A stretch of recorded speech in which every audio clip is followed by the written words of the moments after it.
রেলগাড়ির কামরায় হঠাৎ দেখা, ভাবিনি সম্ভব হবে কোনোদিন।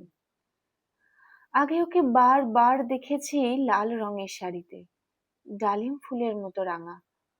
আজ পরেছে কালো রেশমের কাপড়, আঁচল তুলেছে মাথায়, দোলন চাপার মতো চিকন গৌর মুখখানি ঘিরে।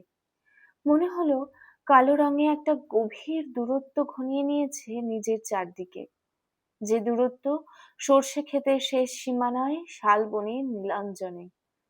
থমকে গেল আমার সমস্ত মনটা। চেনা লোককে দেখলেম অচেনার গাম্ভীর্যে।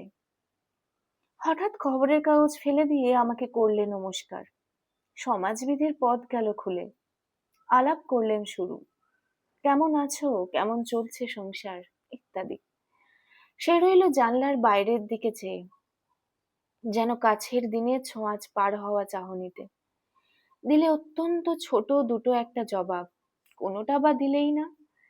বুঝিয়ে দিলে হাতের অস্থিরতায় কেন এসব কথা, এর চেয়ে অনেক ভালো চুপ করে থাকা।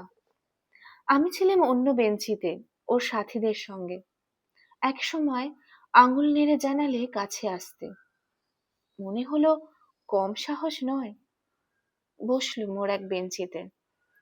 গাড়ির আওয়াজের আড়ালে বললে মৃদুস্বরে, কিছু মনে করো না, সময় কোথার সময় নষ্ট করবার।